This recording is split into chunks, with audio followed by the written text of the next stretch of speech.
Hello, beautiful people. Welcome back to my channel. Yeah. I'm happy you're here again. So, this episode is going to be a fun one because we're going to be reviewing a book. So, if you're a book lover like myself but is lazy reading, I don't know if that makes sense. There are some of us that are book lovers but we're lazy readers. If you're like that, let me know in the comment section. Let me know I'm not alone, okay? Let me know I'm not weird. So if you're like that, you would definitely enjoy this episode.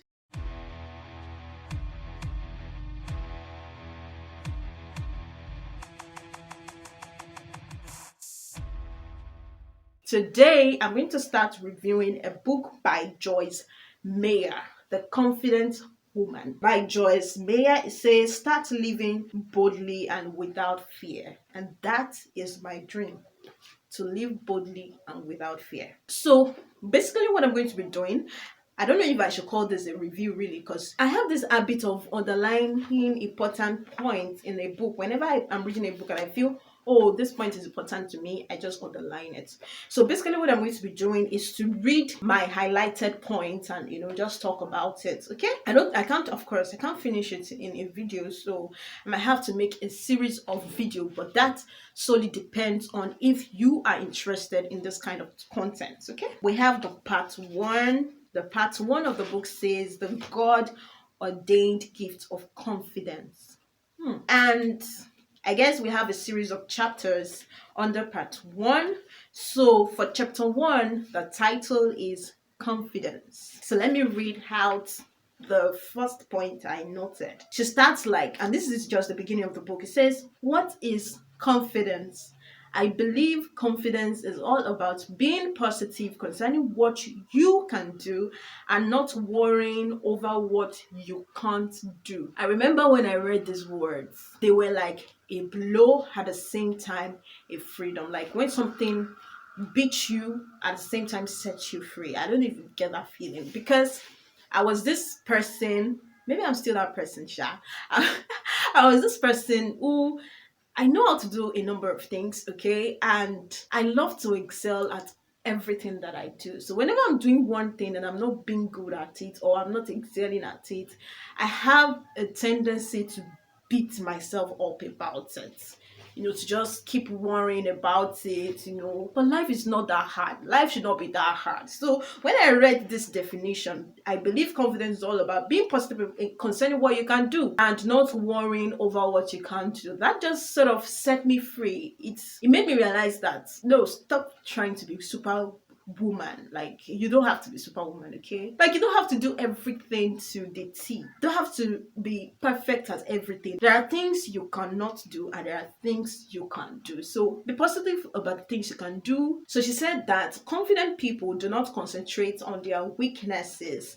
They develop and maximize their strengths. I also used to be like this. I have a way of just beating myself up so much about things. It feels like I'm not doing well, that I wish I was doing well, and before you know it, I tend to forget the things I can actually do and then focus too much on what I cannot do. That is you focusing so much on your weaknesses when you can just maximize your strengths. Just focus on the things you can already do and do them better and become the best at it. She gave an example here. She said, for an example, on a scale of 1 to 10, I might be a 3 when it comes to playing the piano. Now, if I were to practice long and hard, and if my husband could put up with the racket, I could maybe transform myself into a middle of the road level 5 pianist. However, as a public speaker, I might be an 8. So if I invested my time and effort into this ability, I might just be able to get to a level 10. When you look at it this way, it's easy to see where you need to invest your effort. Like, I'm a very practical example of this. There are some of us that just love music. It's not like we have passion for it, but we love it. Like, I've come to realize that it's not like I have passion for it. I just love music. Like, I'm the kind of girl that if I listen to a good music, I'll get goose pimples. You get, like, yeah, I love good music. It reaches my soul. And for such a long time, I wished I was a good singer. I wish I was a number 10 when it comes to singing. But you know what? I try so much to break up with off key, but off key will not break up with me. And to make matters worse, I'm married to a man who is musically inclined. Like, I can sing a chorus right now, and my husband would tell me I just sang on three different keys. You know how heartbreaking that can be? For such a long time, I was really trying. Like, I was trying. This thing was becoming so hard. Like, it was even making me nervous at some point. There was a time I even invested in buying a guitar because I just want to be this lady who plays the acoustic guitar while she sings, and everyone is like, oh, she has a nice voice. That was a dream. Maybe it's still a dream, but I've stopped worrying about it. After reading this part of this book, I just decided, you know what? I'll stop worrying about it. I'll stop disturbing myself. I have other things I know I'm really good at. Like, I have other things I can do well. So let me just invest my time in those things. Think about it. Just think about it. What's that thing that you're already good at? That you're already like a number 8 hat? You're already like even a number 6 hat. That you know that you're already above average when it comes to doing it. That comes to you naturally. That you don't have to struggle. You don't have to be nervous about. That you don't have to pray fearful prayer about. What are those things? Then invest your time in those things. I did that and it's really helped me. It has really helped me to even create more time for myself because I've stopped investing so much time in things that it seems like I'm not improving in, and that time that I've been investing, I've decided to put it in other things. If you know what I mean. She says something here that is quite a hard punch, but I think we all need to hear this. It says, the world is not hungry for mediocrity. We really don't need a bunch of 4s and 5s running around, doing an average job in life. This world needs 10s. I believe everyone can be a 10 at something, but our problem is that we often work so hard on trying to overcome our weakness that we never develop our strengths. Whatever we focus on grows larger in our eyes. Too large, in fact. So if you focus too much on your weakness, it grows bigger and bigger and bigger to the point that you will tend not to see the things that you are really good at. She even went ahead to explain how this mindset has helped her with her relationship. She says something here that I feel we should all where's the word when I need it so much? We should all emulate. Thank you. To me, my husband is perfect. I don't focus on his weaknesses. He has so many strengths that I just focus on them and help him be all he can be. Not just your husbands, but also your friends, your family people, everybody. Focus on their strengths and not on their weaknesses. Okay, so another part I underlined is where she said we don't have to pretend to be somebody we're not, because we're secure in who we are, even if we're different from those around us. God will never help you be some other person. He wants you to be you. You can be sure of this. Like, we have to be confident in who we are. You may be different from most people around you. I think I'm like that. This is not me trying to prove I'm unique, I'm different, because we're all unique and different, okay? But I think I have a unique personality because I'm not like many persons around me, really. Yeah. But no matter how different we are, no matter how much people think of us, as long as you are sure that you're not a bad person, as long as you're sure that you're not disobeying God in any way, be confident in who you are, because God's not going to try to change you to be another person. There's a reason why you are you. There's a reason why you're quiet while some other persons are not. There's a reason why you're talkative while some other persons are not. There's a reason why you love to gist while some others don't like to gist. There's a reason why you seem to always want to correct things while other people will just let things go.